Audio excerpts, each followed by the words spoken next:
ராமானுஜதயா பாத்திரம் ஞானவைராக்யபூஷணம் ஸ்ரீமத்வேங்கடநாதார்யம் வந்தே வேதாந்ததேசிகம் ஆத்ரேயகோத்திரசம்பூதம் ஆஸ்ரயே ஸ்ரிதவத்சலம் யதீந்திரமாஹானசிகம் பிரணதார்த்திஹரம் குரும் ஸ்ரீமதே பிரணதார்த்திஹரார்ய மகாதேசிகாய நமஹ. நம்முடைய ராமானுஜ சம்பிரதாயத்திலே சுவாமி எம்பெருமானாரிடத்திலே மிகவும் பிரீத்தியோடு கூட சாட்சாத் எம்பெருமானிடத்திலே இருக்கக்கூடியதான பிரதிபத்தியோடும் விசுவாசத்தோடும் ஆச்சாரிய கைங்கரியம் பண்ணின மகான்கள் பலர். அதிலே கொண்டாடும்படியாக எழுந்தருளியிருந்த மகான்களுடைய வரிசையிலே முதன்மையானவர்னு சொல்லும்படியாக சுவாமி கிடாம்பி ஆச்சான்னு சொல்லக்கூடிய திருமடப்பள்ளி ஆச்சான் பிரணதார்த்திகராச்சாரியர் எழுந்தருளியிருந்தார்.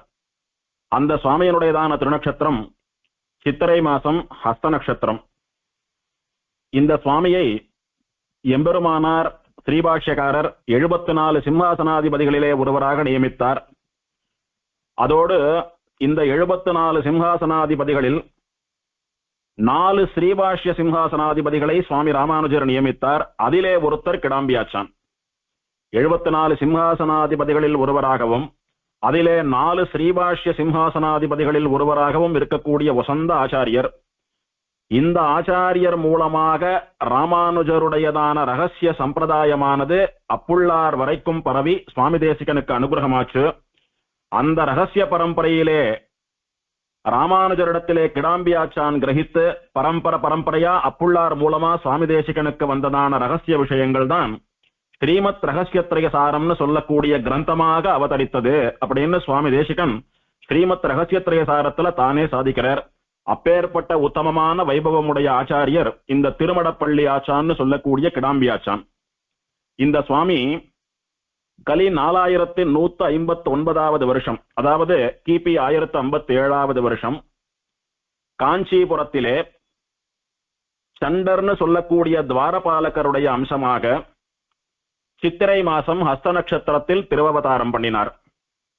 சித்திர மாசம் ஹஸ்த நட்சத்திரம்னு சொல்லக்கூடியது நம்முடைய தெய்வமான தேவப்பெருமாளுடைய திரு அவதார நன்னாள். பிரம்மாவினுடைய யாகவேதியிலிருந்து தேவப்பெருமாள் ஆவிர்பவித்த பரம பவித்திரமான சுதினம் அது. அன்னைக்கு அதே தேவப்பெருமாளுடைய திருவடிவாரத்தில் அதே தேவப்பெருமாள் அவதாரம் பண்ணினதான சத்தியவிரத கஷேத்திரம்னு சொல்லக்கூடிய காஞ்சின்னு சொல்லக்கூடியதான புண்ணிய பூமியிலே இந்த ஆச்சாரியருடையதான அவதாரம். அதனாலே தேவப்பெருமாளுடைய ஸ்தலத்திலே அவதாரம் பண்ணினவர், தேவப்பெருமாளுடைய திரு அவதார நன்னாளிலே அவதாரம் பண்ணினவர். ஆகையினாலே தேவப்பெருமாளுடைய திருநாமங்களில் ஒன்றான பிரணதார்த்திஹரன்னு சொல்லக்கூடிய திருநாமமே இவருக்கும் திருநாமமாக அமைந்தது. பிரணத ஆர்த்தி ஹரன், அடியவர்களுடைய துக்கத்தை போக்குபவன் அப்படின்னு தேவப்பெருமாளுக்கு ஒரு திருநாமம் உண்டு. அதே திருநாமம் இந்த ஆச்சாரியருக்கு சூட்டப்பட்டது. பிற்காலத்திலே அந்த திருநாமம் இந்த சுவாமிக்கு சாதித்தது ரொம்பவும் சரின்னு சொல்லும்படியா இந்த சம்சார துக்கத்தை தன்னை ஆசிரியித்த பல சிஷ்யர்களுக்கும் வற்ற செய்து சம்சாரம்னு சொல்லக்கூடிய மகா துக்கத்தை போக்கி அவர்களை மோட்சம்னு சொல்லக்கூடிய உத்தமமான பேரானந்த சமுத்திரத்திலே மூழ்கும்படியாக பண்ணினவர் இந்த ஆச்சாரியர். அதனாலே பிரணதார்த்திஹரர்னு சொல்லக்கூடியதான அடியவர்களுடைய ஆசிரிதர்களுடைய சரணாகதி பண்ணினவர்களுடைய துன்பத்தை கடிவதுன்னு சொல்லக்கூடிய உத்தமமான தேவப்பெருமாளுடைய குணம் இந்த ஆச்சாரியனிடத்திலே பரிபூர்ணமாக கோயில் கொண்டிருந்ததுன்னு சொன்னால் அது சத்தியம். ஆகையினாலே சுவாமி அன்வர்த்த நாமதேயர், அதாவது சுவாமிக்கு இட்ட பெயர் அத்தனை பொருத்தமானது அப்படின்னு நம்மால் அவருடைய வைபவத்திலேருந்து தெரிஞ்சுக்க முடிகிறது. கிடாம்பி ஆச்சானுடைய ஆச்சாரியர் சுவாமி எம்பெருமானார்னு சொல்லக்கூடிய ஸ்ரீபாஷ்யக்காரர் ராமானுஜர். இவருடைய சரித்திரம் ரொம்ப இல்ல, ரொம்ப சுருக்கமாக தான் கிடைக்கிறது. சுவாமி ராமானுஜருடைய காலத்தில் எழுந்தருளியிருந்த அவருடைய சிஷ்யர்களில் ஒருவரான வடுகநம்பி அருளி செய்த வைபவத்திலே கிடாம்பியாச்சான் விஷயமாக ஒரு 5 ஸ்லோகங்கள் கிடைக்கிறது. சுவாமி தேசிகன் ஒரு 3 இடத்துல கிடாம்பியாச்சானை பத்தி சாதிக்கிறார். அதுபோக திருத்தீய பிரம்மதந்திர சுதந்திர சுவாமி தம்முடைய 3000 படி குரு பரம்பரையிலே கிடாம்பியாச்சான் விஷயமாக சில விஷயங்களை அருளி செய்திருக்கிறார். அதுபோக பின்பழகராம் பெருமாள் சீயர் அருளி செய்த 6000 படி குரு பரம்பரையிலும் இவரை பற்றி கொஞ்சம் விஷயங்கள் கிடைக்கிறது. இது போக நம்முடைய ஆச்சாரியர்கள் அனுசந்திக்கிறதான இவருடைய வாழி திருநாமமும் நமக்கு கிடைக்கிறது. இந்த விஷயங்களிலே சாதிக்கப்பட்டதான விஷயத்தை இப்போது அனுபவிக்க பிராப்தமாகிறது. கிடாம்பி ஆச்சானை பத்தி சொல்ற போது அவர் பரம சாத்விக அக்ரேசரர்னு சொல்றா. அதாவது கோபம்னா என்னன்னு தெரியாது, அகங்காரம்னா என்னன்னு தெரியாது, கர்வம்னா என்னன்னு தெரியாது, சாந்தியே வடிவெடுத்தவர் கிடாம்பியாச்சான் அப்படின்னு குரு பரம்பரைகள் சொல்றது.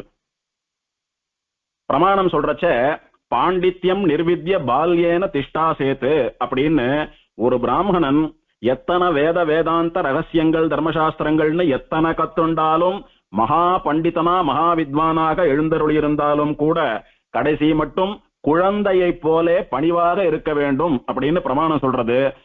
அந்த பிரமாணத்திற்கு ஏற்ப இத்தனை ஞானியாக இருந்தாலும் இத்தனை வேதாந்த சம்பிரதாயத்தை ரகசிய சம்பிரதாயத்தை உலகிலே பரப்பினாலும் சுவாமி ராமானுஜருடைய நேரடி சிஷ்யராக அவருடைய விசேஷ கிருபா கடாட்சத்திற்கு பாத்திரராக அவராலே தானம் பண்ணப்பட்ட அத்தனை உத்தமமான விஷயங்களையும் கொண்ட ஒரே பாத்திரமாக திகழ்ந்தாலும் இந்த சுவாமி கடைசி மட்டும் தான் ஒரு சாதாரண மனுஷன்னு சொல்லும்படியாக ரொம்ப பணிவாக எழுந்தருள் இருந்தபடியினாலே இவருடைய ஸ்லோகமானது இவரை சாத்விக அக்ரேசரம் அப்படின்னு வர்ணிக்கிறது. அப்படின்னா சாத்விகர்கள் நிறைய பேர் உண்டு, பெரும்பாலும் எம்பெருமானாருடைய சிஷ்யா எல்லாரும் சாத்விகால் தான். அதிலையும் இவர் முன்னணியிலே இருக்கக்கூடியவர், அவர்களுக்கெல்லாம் தலைவராக இருக்கக்கூடியவர்னு சொல்லும்படியாக இவரை பத்தி புகழ்ந்திருக்கான்னு சொன்னா எத்தனை பணிவான சுவாமி, எத்தனை சாத்விகின்றதை புரிஞ்சுக்கணும். இந்த சுவாமி பெரிய திருமலை நம்பிகளுடைய உறவு. பெரிய திருமலை நம்பிகளுடைய தேவிகள் அம்மங்கா இருக்காளே, அவ இந்த கிடாம்பியாச்சானுடைய அத்தை. கிடாம்பியாச்சானுடைய திருத்தகப்பனாருக்கு உடன் பிறந்தா பெரிய திருமலை நம்பிகளுடைய தேவிகள். ஆகையினாலே திருமலையிலே தன்னுடைய சிறு வயசிலே அத்தை அத்தியம்பேர் ஆத்துல தங்கி இருந்து அத்தியனம் பண்ணிட்டு வந்தார் கிடாம்பியாச்சான். அப்படிதான் குரு பரம்பரை இவரை பத்தி அறிமுகப்படுத்துறது. திருமலையிலே திருமலை நம்பிகள் கிரகத்திலே அத்தாத்தியம்பேரோட வளர்ந்துட்டு அத்தியனம் எல்லாம் பண்ணிட்டு வர்றார் சுவாமி. அந்த மாதிரி இவர் திருமலையில திருவேங்கடமுடையான சேவிச்சுண்டு ஆச்சாரியரான திருமலை நம்பிகளிடத்திலே வேதாத்தியனம் பண்ணிக்கொண்டு நல்ல போது போக்கி கொண்டு வருகிற நாளிலே ஸ்ரீரங்கம்னு சொல்லக்கூடிய பெரிய கோயில் திவதேசத்திலேருந்து பெரிய கோயில் ஸ்ரீ வைஷ்ணவர்கள்லாம் திருவேங்கடமுடையான சேவிக்கிறதுக்காக திருமலைக்கு வரா. வந்தவா திருவேங்கடமுடையான சேவிச்சுட்டு அங்கே ஆச்சாரியராக எழுந்தருளி இருக்கக்கூடிய நம்முடைய சுவாமி ஸ்ரீபாஷ்யக்காரருக்கு ஸ்ரீமத் ராமாயணத்தை காலக்ஷேபம் சாதித்த ஆச்சாரியரான பெரிய திருமலை நம்பிகளை வந்து சேவிக்கிறா. சேவிச்ச போது ஸ்ரீரங்கத்திலிருந்து வந்த ஸ்ரீ வைஷ்ணவால பார்த்து அத்தனை சந்தோஷப்பட்டார் திருமலை நம்பிகள்.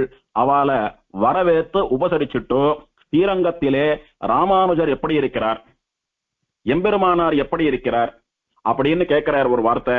அப்போ அவ சொல்றா, சுவாமி ராமானுஜருடையதான பெருமை, அவருடைய கீர்த்தி 8 திக்குகளிலும் பரவி கொண்டிருக்கிறது.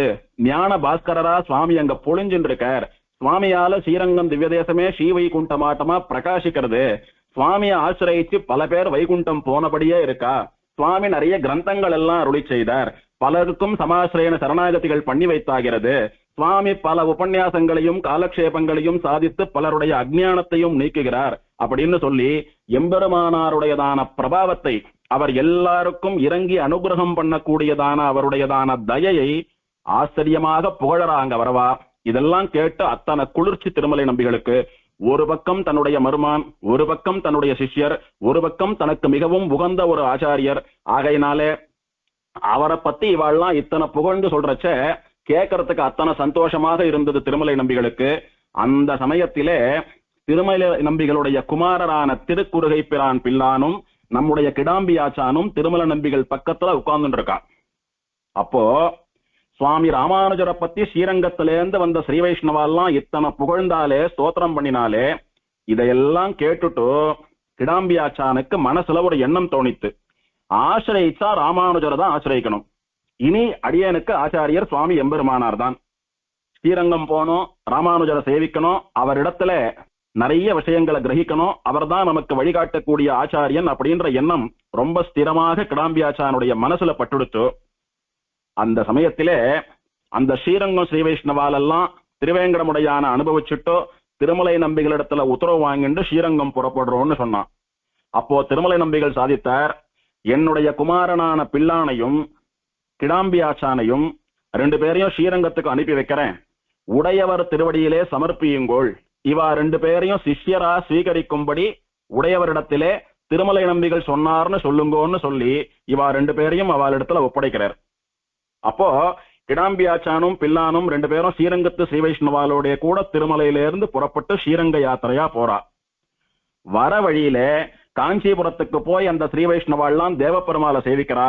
அவளோடு கூட கிடாம்பியாச்சானும் தேவப்பெருமாளை சேவிச்சுட்டு அங்கே அவருடைய ஆத்துக்கு போய் அவருடைய தாயாரை சேவிக்கிறார். கிடாம்பியாச்சான் அவதாரம் பண்ணினது காஞ்சிபுரம். அங்கே அவருடைய தாயாரை போய் சேவிக்கிறார். சேவிச்சுட்டு, அம்மா, திருமலை நம்பிகளிடத்துல அத்தியனம் பண்ணிட்டு இருந்தேன். அப்ப ஸ்ரீரங்கத்துல இருந்து ஸ்ரீ வைஷ்ணவா எல்லாம் வந்தா எம்பெருமானார் ஸ்ரீரங்கத்துல எப்படி இருக்காருன்னு திருமலை நம்பிகள் கேட்டார். அதுக்கு இந்த மாதிரி எம்பெருமானாருடைய பிரபாவங்களை எல்லாம் அவ பறக்க சொன்னா. அப்போ எனக்கு ஆசிரியிச்சா எம்பெருமானாரத்தான் ஆசிரியக்கணும்ன்ற எண்ணம் வந்துடுத்து. அதுக்கேற்ப திருவேங்கடமுடையானுடைய சங்கல்பமும் அப்படி இருக்கோ என்னமோ தெரியல.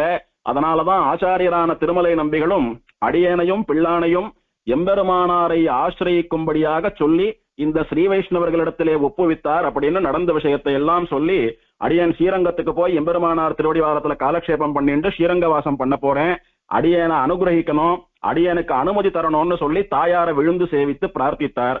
தாயாரும் இதை விட ஒரு பாக்கியம் இருக்க முடியாது, ராமானுஜருடைய திருவடிகள்ல வாசம் பண்ணிட்டு அவருடைய நேர் சிஷ்யரா அவரிடத்துல விஷயங்களை எல்லாம் கிரகிக்கிறதுக்கு எத்தனை பேருக்கு அந்த பாக்கியம் இருக்கும், அவசியம் நீ அப்படியே போடா குழந்தைன்னு சொல்லி கிடாம்பியாச்சானை தாயார் ஆசீர்வாதம் பண்ணி அனுப்பி வைத்தார்.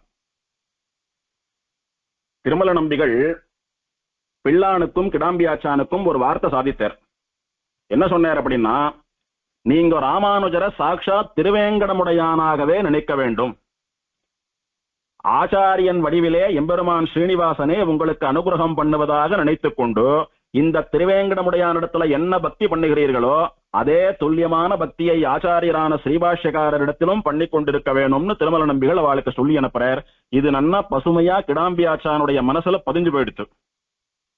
தேவப்பெருமாளுடைய நியமனத்தை பெற்றுக்கொண்டோ தாயாருடைய நியமனத்தை பெற்றுக்கொண்டு தாயாருடைய ஆசீர்வாதத்தோட கூட கிடாம்பியாச்சான் ஸ்ரீரங்கம் போய் சேர்றார். சேர்ந்தா சுவாமி எம்பெருமானார் ஆச்சரியமா அங்கே மடத்திலே எழுந்தருளி இருக்கிறார். கம்பீரமாக எழுந்தருளி இருக்கக்கூடிய ராமானுஜருடைய திருவடிகள்ல போய் விழுந்து தண்டன் சமர்ப்பிக்கிறார் கிடாம்பியாச்சான். விழுந்து சேவிச்சுட்டோ எழுந்துக்காம அப்படியே இருக்கார். இதுல இருந்து என்ன தெரிகிறது, தடால்னு சேவிச்சுட்டு நாமளா எழுந்துக்க கூடாது. யார சேவிக்கிறோமோ அவ போறோம் நிறுத்துங்கோ எழுந்துக்கோங்கோ அப்படின்னு சொன்னாதான் எழுந்துக்கணும்ன்ற ஆச்சாரம் நமக்கு இங்க தெரிகிறது. சாஷ்டாங்கமா விழுந்து சேவிக்கிறார். சுவாமி எழுந்துருன்னு சொல்லல, இவர் அப்படி சேவிச்சுண்டே இருக்கார். சுவாமி எம்பெருமானார் ஒரு வார்த்தை கேட்டார். என்ன விஷயம், என்ன இவா ரெண்டு பேரும் வந்திருக்கா அப்படின்னு சொன்னார். அதுக்கு கிடாம்பியாச்சான் சொன்னார், பெரிய திருமலை நம்பிகள் இந்த மாதிரி நியமிச்சார். ஸ்ரீரங்கத்திலேருந்து வந்த ஸ்ரீ வைஷ்ணவாலிடத்துல ராமானுசர் எப்படி இருக்காருன்னு கேட்ட போது தேவரீருடைய பிரபாவங்களை எல்லாம் இவா சொன்னா. ஆகையினாலே தேவரீரையே ஆசிரியக்க வேண்டியதுன்னு சொல்லி எங்க ரெண்டு பேரையும் திருமல நம்பிகள் தேவரீரிடத்துல ஒப்படைக்க சொல்லி சொன்னார் அப்படின்னு அந்த வார்த்தையை சொன்னார். அதோடு கூட தேவரீர் சீக்கிரம் திருவேங்கடமுடையான மங்களாசாசனம் பண்றதுக்கு திருமலைக்கு எழுந்துருள வேணும் அப்படின்னு திருமலை நம்பிகளுடைய நியமனம் அப்படின்னு சொன்னார். ராமானுஜருக்கு அத்தனை சந்தோஷம். நம்முடையதான நிலையை கேட்டு நம்முடைய ஆச்சாரியர் உகந்திருக்கிறார். உகந்து தன்னுடைய குமாரனையும் தன்னுடைய உறவினனான ஒரு பையனையும் நம்மள ஆசிரியக்கும்படியாக சொல்லி நம்மிடத்துல ஒப்படைக்கும்படி சொல்லி ஸ்ரீரங்கத்துக்கு அனுப்பி வச்சிருக்காருன்னு சொன்னா, நம்முடையதான நிலை ஆச்சாரியனுக்கு திருவுள்ளம் உகந்திருக்கிறது போல இப்படி ஆச்சாரியன் மனச உகந்து தன்னுடைய பிள்ளையை நம்ம இடத்துல சிஷ்யராக அனுப்புறாருன்னு சொன்னா இதை விட ஒரு பெரிய ஆசீர்வாதம் என்ன இருக்க முடியும்னு சொல்லி ராமானுஜர் அத்தனை சந்தோஷப்பட்டார், அத்தனை உகந்தர். கிடாம்பியாச்சானுக்கு மந்திரோபதேசம் எல்லாம் பண்ணி மந்திரங்களுடைய அர்த்தங்களை எல்லாம் காலக்ஷேபமாக சாதித்து வேதாந்தம் என்ன ரகசியம் என்ன, ஒரு சிஷ்யனுக்கு ஒரு ஆச்சாரியன் நம்முடைய சம்பிரதாயத்துல என்ன விஷயங்களை எல்லாம் உபதேசம் பண்ண வேண்டுமோ அத்தனை விஷயங்களையும் ஒளிவு மறைவில்லாமல் சம்பிரதாய முறையிலே கிடாம்பியாச்சானுக்கு சுவாமி ராமானுஜர் காலக்ஷேபமாக உபதேசம் பண்ணினார். இதனாலே கிடாம்பியாச்சானுக்கு ராமானுஜர் மேல அதீதமான பக்தி வந்துடுத்து. ஸ்ரீரங்கத்து ஸ்ரீ வைஷ்ணவா திருமல நம்பிகள் சன்னதியில இவரை பத்தி சொன்ன போதே அவர் மேல அதீதமான பக்தி வந்துடுத்து. நேர வந்து சுவாமி அத்தனை சிஷ்யாளுக்கு நடுவே கம்பீரமா சிம்மமாட்டமா எழுந்தருளி இருக்கிறத பார்த்துட்டோ இன்னும் பக்தி ஜாஸ்தியா போயிடுச்சு. ஒரு நாளும் அவருடைய ஞானத்தை அனுஷ்டானத்தை காலக்ஷேபம் சொல்லக்கூடியதான பிரக்கிரியையை சிஷ்யர்களை அனுகிரகம் பண்ணக்கூடியதான விதானத்தை இதெல்லாம் பார்த்து பார்த்து நாளுக்கு நாள் எம்பெருமானார் மேல இருக்கக்கூடியதான பக்தி கிடாம்பியாச்சானுக்கு அதிகமாகிக் கொண்டே போச்சு. அதோடு கூட கிடாம்பியாச்சான் பலருக்கு காலக்ஷேபம் சாதித்து இவர் ஆச்சாரியகம் பண்ணக்கூடிய அளவுக்கு எல்லா விஷயங்களையும் கொட்டி வைத்தாரு. அப்போ ராமானுஜர் மேல இருந்த பக்தி இன்னும் ஜாஸ்தியா போயிடுத்தவருக்கு. அதனாலே இத்தனை அனுகிரகம் நமக்கு பண்ணக்கூடிய ஆச்சாரியனுக்கு நம்மால என்ன பண்ண முடியும்? நாம என்ன பெருமாளே கூட ஆச்சாரியனுடைய உபகாரத்துக்கு ஒரு கைமாறு பண்ண முடியாதே. இருந்தாலும் கூட நம்முடைய கர்த்தவியம், நம்முடைய கடமை, நம்முடைய ஸ்வரூபம் ஆச்சாரியனுக்கு ஏதானும் பண்ணணும் அப்படின்னு சொல்லி ஆச்சாரியனுடைய திருமேனியிலே அதீதமான பரிவோடே, ஆசையோடே, அன்போடே கூட ஆச்சாரியனுடைய திருமேனி கைங்கரியம் பண்ணணும் அப்படின்னு ஆச்சாரியனுக்கு சுசுரூஷைகள் பண்ண ஆரம்பித்தார். ஆச்சாரியனுக்கு திருவடிகள் பிடிச்சு விடுறது, திருமேனிக்கு என்ன உபச்சாரங்கள் வேணுமோ பண்றதுன்னு சொல்லக்கூடிய திருமேனியிலே பரிவு இருக்கக்கூடியதான கைங்கரியங்களை எல்லாம் பண்ணிட்டு வந்தார். அதனால திருமேனி பரிவர் அப்படின்னு ஒரு பேர் வந்தது இவருக்கு. ஆச்சாரியரான ராமானுஜருடைய திருமேனியிலே பரிவை உடையவர், திருமேனி பரிவர் அப்படின்னு ஒரு பேர். அதென்ன ஆச்சாரியன் திருமேனி மேல அத்தனை பரிவுன்னு சொன்னால், இங்கே மணவாள மாமுனிகளுடைய ஒரு பாசுரத்தை நினைத்து பார்க்க வேண்டும். ஆச்சாரியன் சிச்சன் ஆருயிரை பேணுமவன், தேசாரும் சிச்சன் அவன் சீர்வடிவை ஆசையுடன் நோக்குமவன், என்னும் இன் நுண்ணறிவை கேட்டு வைத்தும் ஆர்க்கும் அந்நேர் நிற்கையறிதாம் அப்படின்னு மாமுனிகள் சாதிக்கிறார். ஆச்சாரியனுடைய கடமை என்னன்னா சிஷ்யனுடைய ஆத்மாவை ரட்சிக்கிறது. சிஷ்யனுடைய கடமை என்னன்னா ஆச்சாரியனுடைய திருமேனியை ரட்சிக்கிறது. ஆச்சாரியனானவர் சிஷ்யனுக்கு அஞ்ஞானத்தை போக்கி ஞானத்தை கொடுத்து சமாசிரயன சரணாகதிகள் மூலமாக அந்த ஆத்மாவை எம்பெருமான் ஸ்வீகரிக்கும்படியாக பண்ணி அவனுடைய சம்சாரத்தை தொலைத்து, ஸ்வர்க நரகாதிகளை தொலைத்து, மீண்டும் ஜன்மா எடுப்பதை தொலைத்து, எம்பெருமானுக்கு சமானமான ஆனந்தத்தோட கூட ஸ்ரீவைகுண்டத்திலே இருக்கும்படியாக சிஷ்யனுடைய ஆத்மாவை ரட்சிக்க வேண்டிய பொறுப்பு ஆச்சாரியனுடையது. அதே மாதிரி தன்னுடைய தேகத்திலே சரீரத்திலே அபிமானம் இல்லாமல் ஆத்ம ஞானத்தோட பரமாத்ம ஞானத்தோட பலரையும் எம்பெருமான் திருவடிகளிலே சமர்ப்பிக்கக்கூடிய உத்தமமான கைங்கரியம் பண்ணுகிறாரே ஆச்சாரியன், அவர் ஒரு நாளும் தன்னுடைய சரீரத்தை பத்தி கவலைப்பட மாட்டார். தான் சாப்பிடுறோமா, தன்னுடைய ஆரோக்கியம் நன்னா இருக்கா, நன்னா தூங்கினோமா அப்படின்னு எல்லாம் மகான்களான ஆச்சாரியர்கள் ஒரு நாளும் தங்களுடைய சரீரத்தை பத்தி ஆரோக்கியத்தை பத்தி நினைச்சதே இல்லை. ஆகையினாலே அத சிஷ்யன் பண்ணணும் அப்படின்னு சம்பிரதாயம். முடிஞ்ச மட்டும் ஆச்சாரியனுடைய திருமேனிக்கு கைங்கரியம் பண்ணணும், பணிவிட பண்ணணும். இந்த உத்தமமான அர்த்தத்தை கிடாம்பியாச்சான் நன்கு உணர்ந்தவரானபடியினாலே காலங்காலமா சிஷ்யாலாம் ஆச்சாரியனுக்கு திருமேனி கைங்கரியம் பண்ணிட்டு வராலே, எப்படி எப்படியெல்லாம் பூர்வாச்சாரியால் தங்களுடைய ஆச்சாரியாளுக்கு கைங்கரியம் பண்ணினதை குரு பரம்பரையிலே கேள்விப்படுகிறோம். அந்த மாதிரி நம்முடைய ஆச்சாரியனுக்கு கைங்கரியம் பண்ண வேணும்னு சொல்லி எம்பெருமானாருடைய திருமேனியிலே பரிவோடே கூட நிறைய திருமேனி கைங்கரியங்களை பண்ணினார் கிடாம்பியாச்சான். இங்க ஒரு விஷயத்தை புரிஞ்சுக்கணும். சுவாமி ராமானுஜரை தொட்டு கைங்கரியம் பண்றது, சுவாமி ராமானுஜருக்கு அந்தரங்கமான பணிவிடைகளை எல்லாம் பண்றதுன்னு சொன்னால் அது எல்லாராலையும் முடியாது. அவருக்கு ஒத்த ஆச்சார அனுஷ்டானத்தோட இருக்கக்கூடிய ஒரு உத்தமமான ஸ்ரீ வைஷ்ணவர் தான் அதை பண்ண முடியும். கிடாம்பியாச்சான் அப்படி இருந்தார்னு சொன்னால் அவருடையதான ஆச்சார அனுஷ்டானத்தை எல்லாம் நாம கற்பனை பண்ணி பார்க்க வேணும். அத்தனை உத்தமமான மகானாக எழுந்தருளி இருந்தவர் சுவாமி கிடாம்பியாச்சான். இப்படியாக இருந்து கொண்டிருந்த கிடாம்பியாச்சானுக்கு அதி உன்னதமான உத்தமமான ஒரு கைங்கரியம் கிடைச்சது. அதுவும் எப்படின்னா, அதுவும் ஆச்சாரிய கைங்கரியம் தான். ராமானுஜருக்கு இவர் பண்ணக்கூடிய கைங்கரியம் தான். ஆனால் அந்த கைங்கரியத்தை நியமித்தவா யாருன்னு பார்த்தா அந்த ராமானுஜருக்கும் ஆச்சாரியனாக இருக்கக்கூடிய திருக்கோஷ்டியூர் நம்பி அப்படின்னு சொல்லக்கூடியதுதான் ஒரு உத்தமமான விசேஷம். இவர் ஆச்சாரிய கைங்கரியம் பண்றார். யார் சொல்லி பண்றார் அப்படின்னா பிராச்சாரியன், ஆச்சாரியனுடைய ஆச்சாரியன் சொல்லி பண்றார். எத்தனை பேருக்கு இந்த பாக்கியம் எல்லாம் கிடைக்கும்? எம்பெருமானாருடைய சிஷ்யர்கள் எத்தனை பேர் இருந்தா? 1,00,000 பேர் இருப்பா. அதுல கிடாம்பியாச்சானை இந்த கைங்கரியம் பண்ணும்படியாக திருக்கோட்டியூர் நம்பி நியமிக்கிறார் அப்படின்னா இவர் எம்பெருமானாரிடத்திலே எத்தனை பரிவு கொண்டிருந்தார் அப்படின்றத புரிஞ்சுக்கணும். ஒரு சமயம் என்னாச்சு, சுவாமி எம்பெருமானார் சன்னியாசியானபடியினாலே மாதூகரம்னு சொல்லக்கூடியதான பிக்ஷைக்கு எழுந்தருளி ஆகாரம் ஸ்வீகரிக்கிறது தான் வழக்கம் அப்போல்லாம். அப்போ எம்பெருமானாருடைய பெருமை நாளுக்கு நாள் அப்படி பரவி கொண்டிருக்கிறதை சகித்துக் கொள்ள முடியாத, ஜீரணித்துக் கொள்ள முடியாத வயிற்றெரிச்சல் பிடித்த சில விஷமிகள் என்ன பண்ணா, ஒரேடியா ராமானுஜரை தீர்த்து கட்டிவிட வேண்டும்னு முடிவு பண்ணினான். ராமானுஜருடைய வளர்ச்சியை அவளால ஒண்ணும் பண்ண முடியாது, ராமானுஜருடைய ஞானத்தை அவளால சுருக்க முடியாது, 8 திசைகளிலும் புகழக்கூடிய ராமானுஜருடைய புகழை அவளால தடுத்து நிறுத்த முடியாது. அவர் பண்ணக்கூடிய அனுகிரகத்தை தடுத்து நிறுத்த முடியாது. வேற என்ன பண்றது, அவரையே முடிச்சுடலாம் அப்படின்னு ஒரு கேவலமான துர்புத்தியோட கூட ஒரு முடிவு பண்ணினான். சுவாமி பிக்ஷைக்கு எழுந்தருளும் போது யாரான ஒருத்தர் சுவாமிக்கு சாதிக்கிற பிக்ஷையில விஷத்தை கலந்து போட்டுட்டா அதை சாட்டு சுவாமி பரமவதிச்சுடுவார். ஆகையினாலே இனி ஸ்ரீ வைஷ்ணவ சம்பிரதாயம் இந்த அளவுக்கு தழை தோங்காது அப்படின்னு ஒரு துர்புத்தியோட கூட சில விஷமிகள் என்ன பண்ணினா, இவருக்கு பிக்ஷையிடக்கூடிய கிரகங்கள்ல ஒரு ஆத்து மாமாவிடத்துல சொல்லி அவர் புத்தியை கலக்கி அவரிடத்துல விஷத்தை கொடுத்து அவருடைய தேவிமார் இவருக்கு பிக்ஷை சாதிக்கிற போது அந்த ஆகாரத்திலே விஷத்தை கலந்து இடுமாறு சொன்னான். அவர் சொன்னார். மாமி கேட்கவே இல்லை. எவ்வளவு பெரிய ஆச்சாரியர், ஆச்சாரிய சார்வபௌமர், பகவானே அவதாரம் பண்ணி நடமாடக்கூடியவர் ராமானுஜர், அவருக்கு இந்த மாதிரி பண்றதுக்கே மனசு ஒப்பல. இந்த மகா பாப காரியத்தை ஒரு நாளும் பண்ண மாட்டேன்னு சொன்னா, இல்ல நீ பண்ணித்தான் ஆகணும்னு சொல்லி ரொம்ப வற்புறுத்தி மிரட்டவே அவளால ஒன்னும் பண்ண முடியல. சரின்னு என்ன பண்ணினா, அந்த விஷம் கலந்த அன்னத்தை ராமானுஜருக்கு பிக்ஷையாக சமர்ப்பிச்சுட்டு அழுது கொண்டு சொல்ல முடியாத சோகத்தை துயரத்தை கண்களிலும் முகத்திலும் வெளிப்படுத்தி கொண்டு, சுவாமி இதை சாப்பிடாதீங்கன்னு சொல்றது போல தன்னுடைய முக பாவத்தை வைத்துக் கொண்டு அங்கிருந்து சுவாமியை சேவிச்சுட்டு அழுதுண்டே புறப்பட்டு போயிட்டான். என்னைக்கும் பிக்ஷைக்கு வரபோது மலர்ந்த முகத்தோட கூட மனசு சந்தோஷத்தோட கூட அத்தனை ஸ்ரத்தையா பிக்ஷை சாதிக்கக்கூடிய அந்த பெண் இன்னைக்கு ஏன் இப்படி இருக்கான்னு சுவாமியினுடைய மனசுலயே ஒரு கலக்கம். சுவாமியை பத்தி ஒரு விஷயம் சொல்லுவா, கர்ண பரம்பரையா சொல்லக்கூடிய விஷயம்தான்.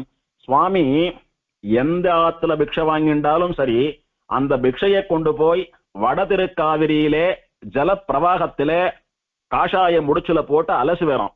அப்போ அதுல இருக்கக்கூடிய உப்பு புளி காரம் அல்லது நெய் பசை இந்த மாதிரி சுவை சத்து இதெல்லாம் போயிடுத்துன்னா வெறும் வெள்ள சாதம் இருக்கே சக்கையா அதை மாத்திரம்தான் ஸ்வீகரிப்பறான். ஏன்னா ருச்சி கூடாது சன்னியாசிக்கு, சத்து வேண்டாம், உடலை வருத்தி தபஸ் இருக்க வேண்டும் அப்படின்ற தர்மத்தினாலே இப்படி பண்ணுவாரு அப்படின்னு செவி வழியா சொல்லுவா.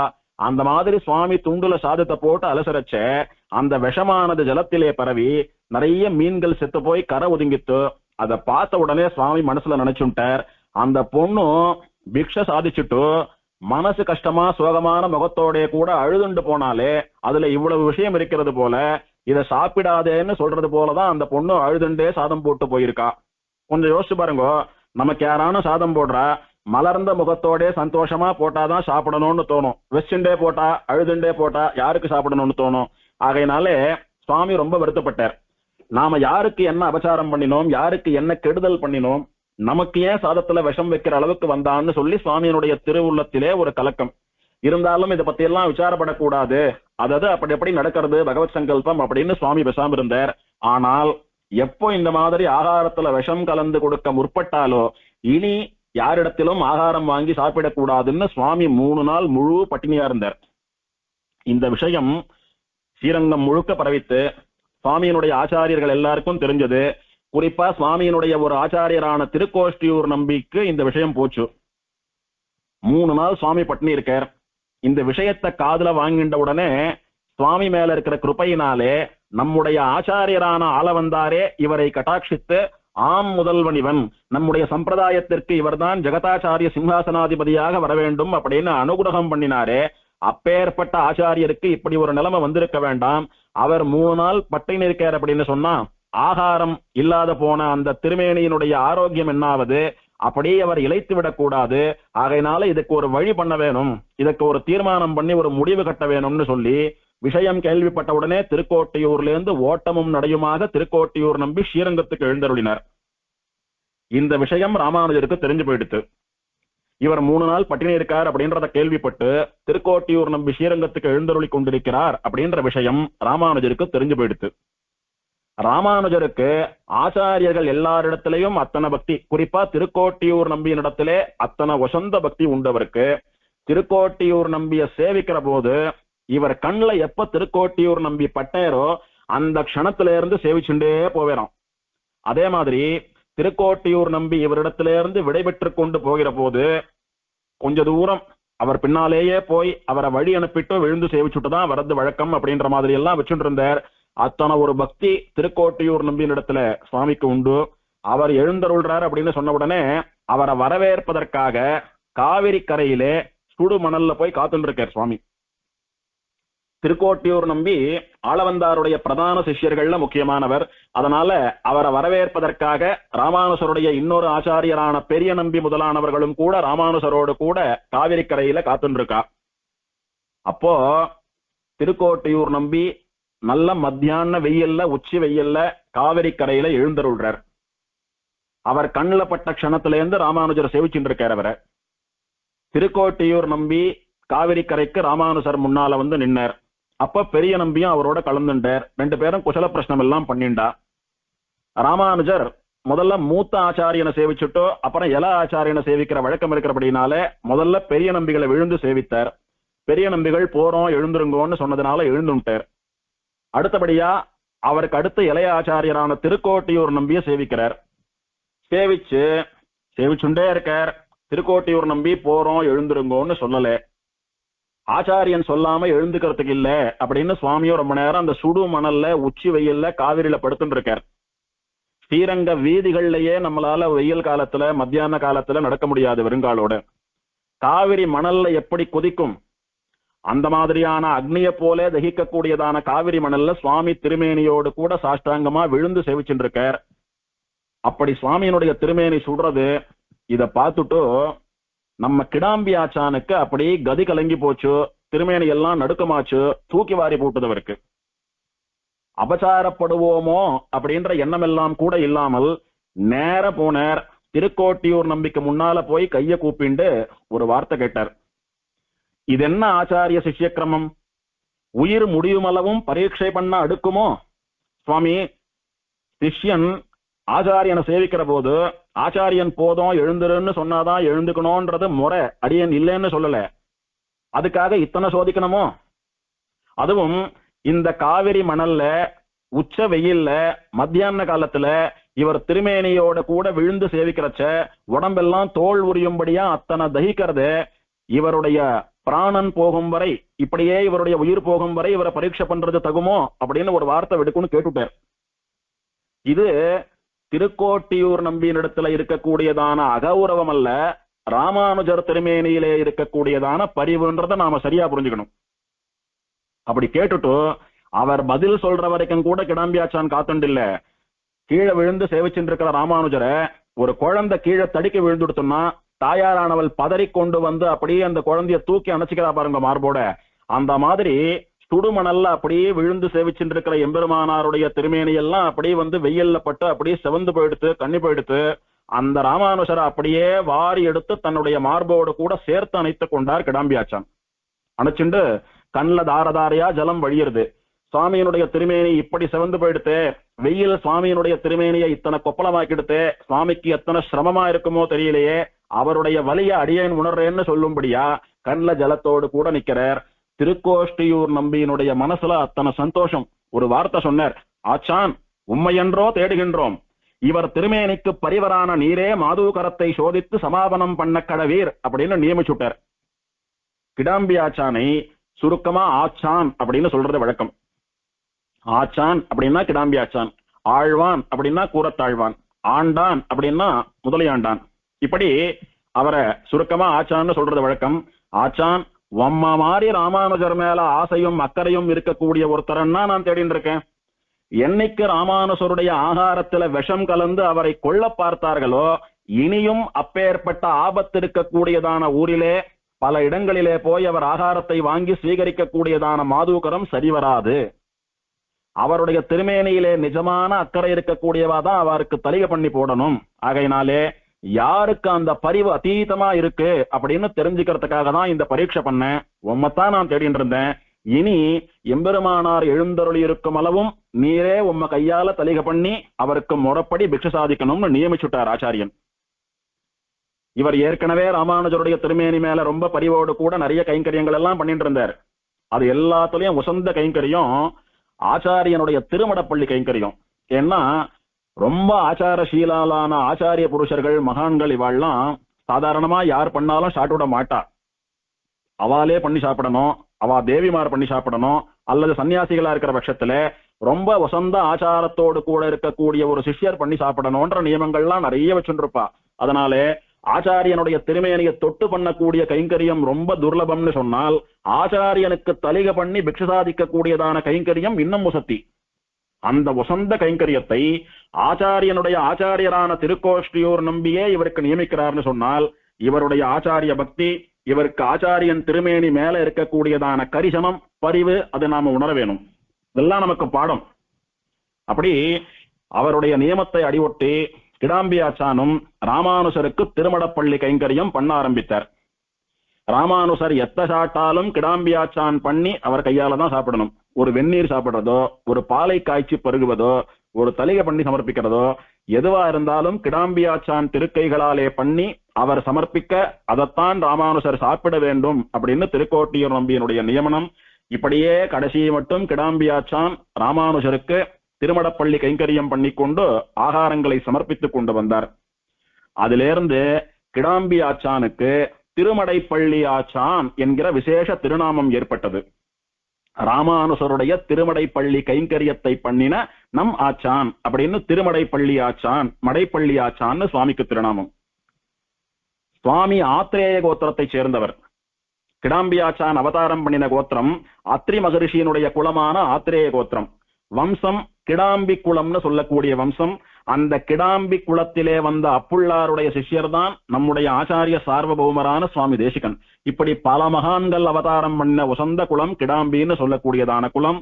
ஆத்ரேய கோத்திரத்திலே கிடாம்பி குலத்திலே உத்தமமான ஆச்சாரிய பக்தியோடு கூட, அதி விலட்சணமான ஞானத்தோடு கூட, உன்னதமான ஆச்சாரத்தோடு கூட, விசேஷமான பக்தி வைராகிய அதிசயத்தோடு கூட ஒரு ஆச்சாரிய சார்வபௌமராக எழுந்தருளியிருந்தவர் நம்முடைய கிடாம்பியாச்சான். இவரை பத்தி குரு பரம்பரை சொல்றச்ச, ஆஸ்திகாகிரேசரம் வந்தே பரிவ்ராட் குரு பாசகம். ஆஸ்திகர்கள்ல தலைவராம் இவர். ஆஸ்திக அக்ரேசரர்.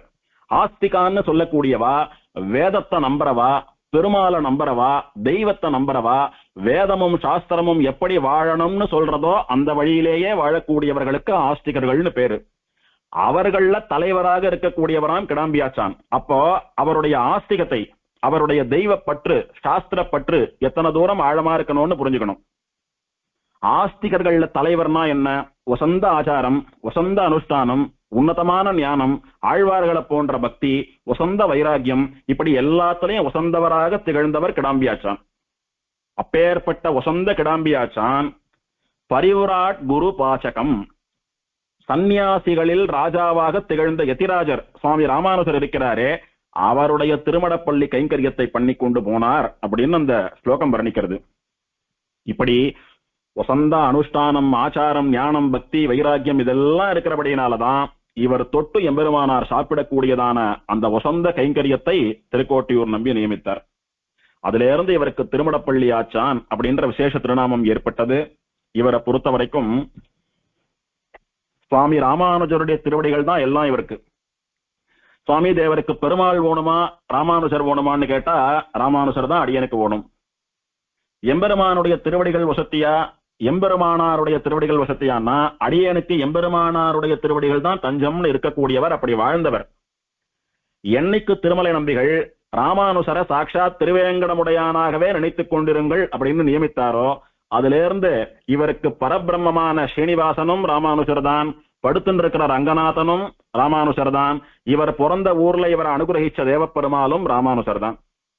6000 படி குரு பரம்பரை இவரை பத்தி சொல்றச்ச, ராமானுஜ பதாம்போஜ யுகலீயஸ்ய தீமதஹ பிராப்யம் ச பிராபகம் வந்தே பிரணதார்த்திஹரம் குரும்.